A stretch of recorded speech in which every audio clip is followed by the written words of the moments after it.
Oke guys, hari ini saya mau bercerita atau berbagi kisah ya tentang pengalaman saya atau kejadian yang pernah saya alami ya.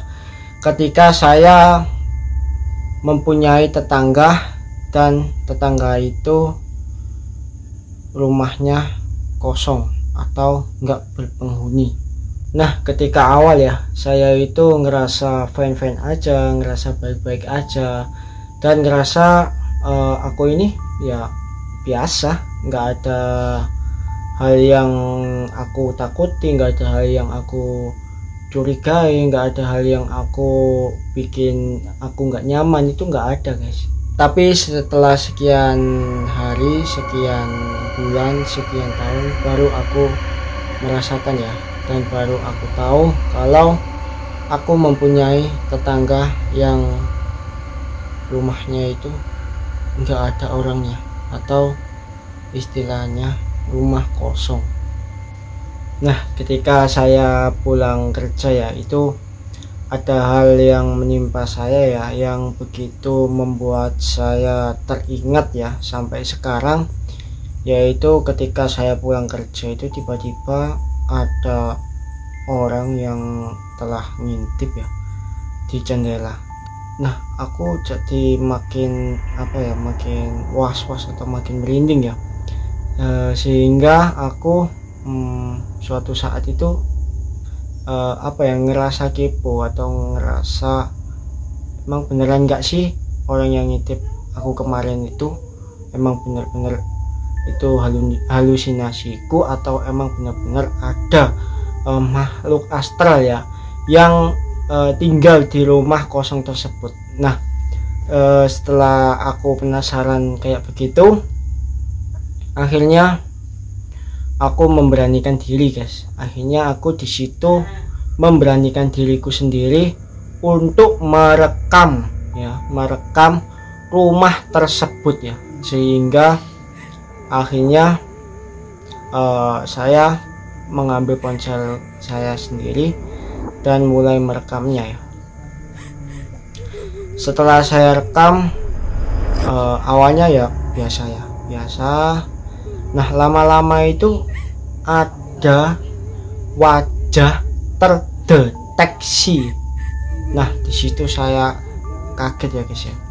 Sekarang ya, smartphone sekarang di tahun 2022 ini itu udah canggih kan.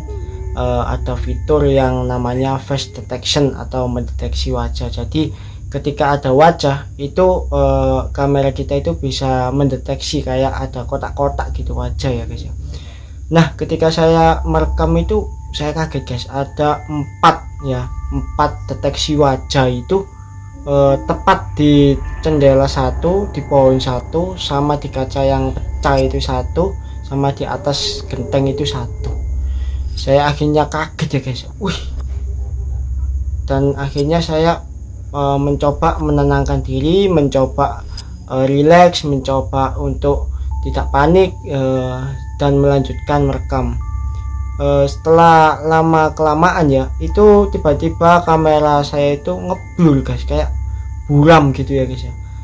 Dan akhirnya saya beranalisa, di situ saya nggak boleh ngelanjutin lebih jauh lagi karena udah nggak diizinin oleh makhluk yang menghuni rumah tersebut. Setelah itu akhirnya saya men-stop ya, atau berhenti untuk merekam rumah tersebut. Oke, lalu ya udah aku pulang. Setelah pulang aku kan mencoba ya melihat rekamannya, dan ya emang di HP saya rekamannya itu ya biasa, nggak ada kayak hal yang mencurigakan. Dan anehnya lagi ya, ini saya akan ceritakan ya. Dan anehnya lagi, ketika saya tidur ya, ketika saya kan besoknya ya emang sih aku begadang ya, tidurnya sekitar jam 1 sampai setengah 2 ya. Dan setelah saya mau tidur itu saya kayak ada yang ada yang menindih, atau istilahnya kalau Jawanya itu tindien. Jadi kayak ada yang duduk di atas dada saya sini. Itu saya mau melek susah, saya mau merem juga susah. Terus saya kayak apa ya, kayak remeng-remeng gitu loh guys. Jadi kayak ini penglihatannya ini kayak setengah jelas aja, jadi nggak bisa jelas gitu, enggak. Dan berat, mau ngangkat kepala ini kayak berat, kayak ada yang duduk di atas dada saya sini ya. Setelah itu aku berinisiatif akhirnya ya membaca ayat kursi, terus membaca sholawat, terus membaca doa-doa ya, doa terutama doa kayak tidur gitu ya, biar kita dilindungi atau setidaknya kita dapat perisai ya dari Yang Maha Kuasa. Saya akhirnya membaca doa itu. Setelah saya membaca doa ya emang kayak masih ada sih, masih nggak mau pergi gitu ya guys ya, masih ada di dada saya sini. Akhirnya saya berinisiatif ya, saya terus baca doa itu, terus baca ayat kursi, terus baca sholawat sampai sampai kayak udah enteng gitu guys. Akhirnya saya bangun ya, saya bangun menggos, habis itu saya ambil minum, habis itu megang handphone, terus kayak aku alihkan konsentrasiku biar nggak terlalu konsentrasi ya kepada hal-hal yang mistis kayak gitu.